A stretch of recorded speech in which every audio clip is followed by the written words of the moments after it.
Have you dealt with distracted students in your studio? Is this a common problem among some of your students? Maybe your students are distracted because there's too much going on in the room and they're going to other things. Or maybe they're distracted because they have a hard time with tracking the notes on the page and keeping track of where their hands are. Maybe they're just a little bit antsy at that piano bench. No matter what kind of distraction you are dealing with in your studio, there are helpful ways to keep your students focused and to make the most out of your time on and off the bench. Have you ever dealt with distracted students? Let me know in the comments. Let me know that I am not alone in this. Hello, everybody. If you've not met me before, my name is Sarah Campbell, and I am one of the Upbeat Piano Teachers. You can find out more about us at upbeatpianoteachers.com.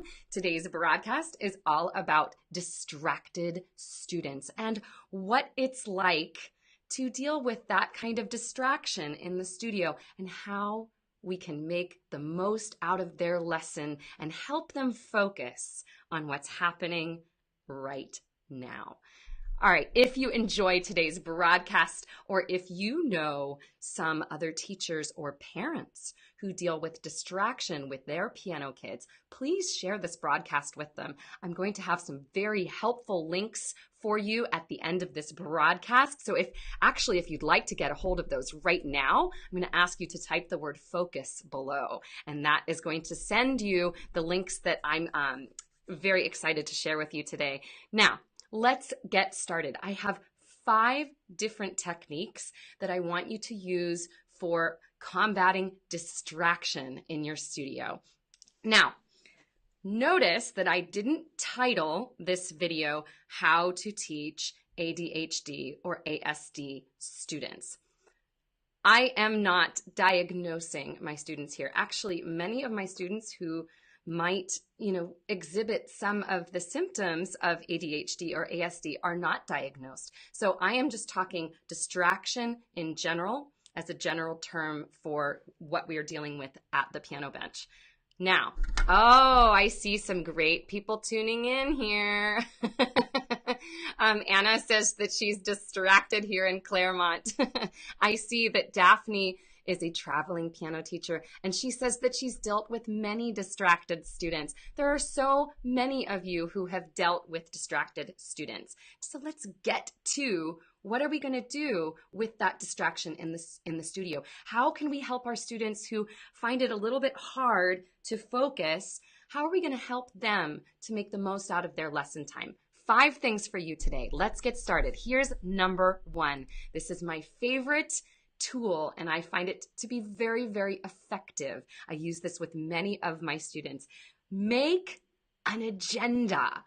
Now, you can do this ahead of the lesson time. If you have time before your day, you can sit down and write down your agenda for that student, knowing that you might have to change it if things don't work out as planned.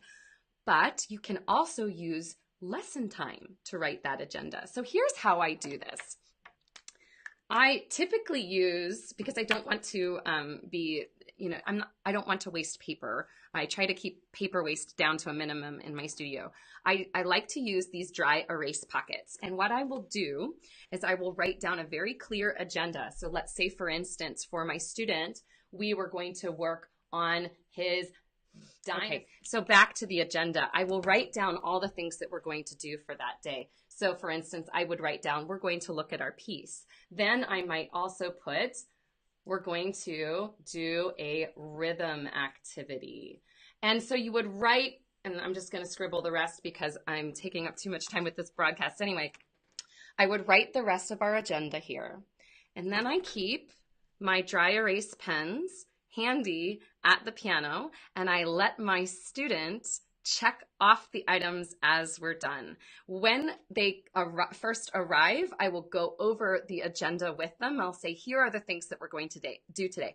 We're going to look at our dinosaur piece. We're going to do a new rhythm activity. We're going to do this, this, this, and as we go through that agenda, we check off the items. That can help keep help keep a student focused throughout the lesson because they know what's going to happen. This can be very, very helpful for students who have a little bit of trouble focusing. Now, let's keep going. Oh, Cheryl says, you are testing us, right? I totally am testing you guys today. And I will say that you are all passing with flying colors because I see 35 of you are watching live right now. Love you guys. Thank you for sticking with me today. I know this has been rough. So once we make our agenda, that's item number 1.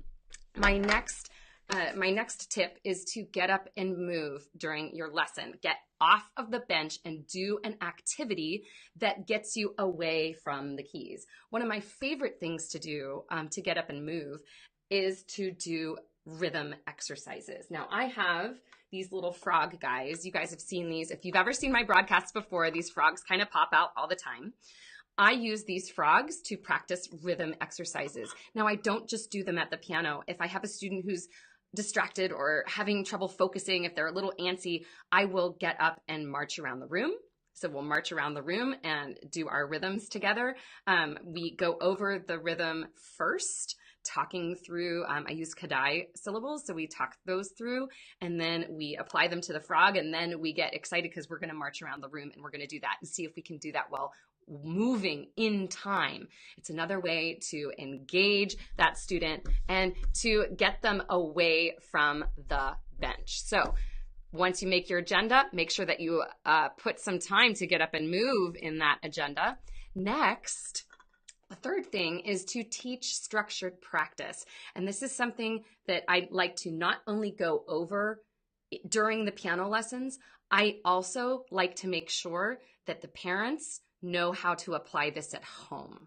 So I'm teaching a structured practice techniques by talking about specific numbers of repetitions, learning how to section a piece off. And we do that for every piece. During lesson times, we take those pieces, we section them off, we find the forms of the piece, and then we make games out of it so that repetitions don't get, dull. Maybe we roll, I have some dice here. I have this particular die has dynamic symbols on it. So this can be a fun way to encourage repetition that's different, rolling the dice and having them play at different dynamic levels. Like say, okay, we're going to roll it 3 times. Let's see which different dynamics you get to use.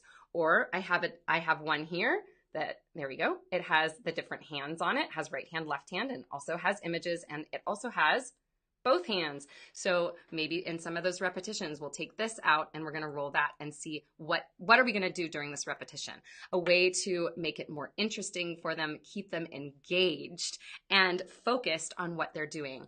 I encourage my students and parents to use these kinds of tactics at home. So oftentimes I will invite the parent into the lesson and have them observe what we are doing. And I'll send them links to resources that they can purchase and use at home to help their child focus during practice time. Cheryl, I will try to send you guys another link with the frogs. That one is not in the original broadcast link, but if you do comment with the word focus, I will make sure to get you guys the additional links today.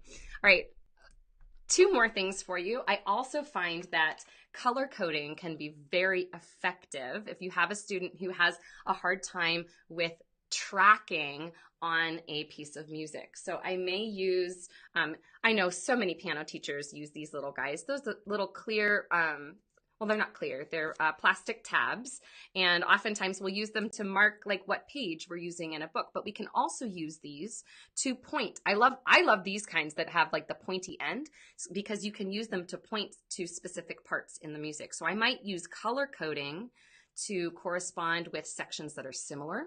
I may also use them to point to the beginning of sequences. So if we have a pattern, here's our pattern, and every time that pattern comes up again in a sequence, I would point to that so that students can very easily, like you see that visually, see that little color, and it triggers, oh, I remember what's going on here. So color coding can be very, very useful. In addition to those little tabs, there's also, you can find this on Amazon. It's not erasable, it's highlighter tape. See, just looks like kind of a clear colored tape. It's a really fantastic stuff. This is really, really, really great to use. It can go directly over top of the music. And you know what? I do have a music score, or I did have a music score right in front of me. Let me grab something. Okay, so I have a music notes, part of a music notes score. So I'll take this it's not erasable, it's removable. I keep saying erasable. So I put this on the score, and now it's hard to see, but there you go. You can see there is part of the score that is now highlighted in purple. And what I like about this is that it totally comes off and it doesn't damage your score. Great stuff. So I will label sections with my removable highlighter tape, another way to color code. Finally, the last item that I have for you today is praising good behavior. Now, this should really go without saying. We should be providing praise for our students when they do the right things in piano lessons, when they are able to achieve something on the piano, or when they're listening really well to teacher.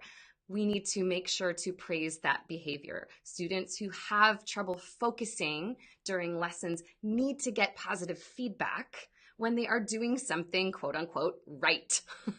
So make sure that you keep an eye out for those times when you realize, okay, my student has been super focused for the past 10 minutes. Take a moment, pause. Hey, you know what? I just noticed that you've been paying really, really good attention during your lesson. I'm really proud of you. Great job, buddy. Little things like that will go a really long way. So to recap, make an agenda with your student. Show that to them at the beginning of the lesson so that they know what to expect for the day. Get up and move. Change things up. Get off of that bench so that you don't get stuck in one place. Teach structured practice and make sure to go over this with the parents too so that they can take those ideas home. Color coding can be really useful for students who have trouble tracking in a piece of music. So color code those forms, color code different sequences and patterns, and your student will be able to quickly identify them. And don't forget to praise the good behavior in those lessons, because this goes a long way. Students are looking for our approval. They want that from adult figures, and we need to give them positive feedback when they're doing a great job. So, all right, I already mentioned this earlier, but if you type the word focus below, the Upbeat bot is going to message you, and you're going to have to tell her focus one more time. When the Upbeat bot messages you, she's going to ask you to type the word focus one more time in the messenger, and she's then going to send to you a recap of the 5 things that I've gone over today. In addition to that, I have 2 links to fantastic blogs that are about ADHD and ASD in the piano studio. One of them is by Tim Topham, and it is fantastic. It is a podcast interview that I think you're really going to love. The other resource is from Teach Piano Today, and they have 8 different tips that you can use with students who are distracted in your studio. And finally, I did send you a link that has these dry erase pockets because everybody's always asking me where to find them. They're on Amazon, and I think they're just fantastic. Okay, everybody.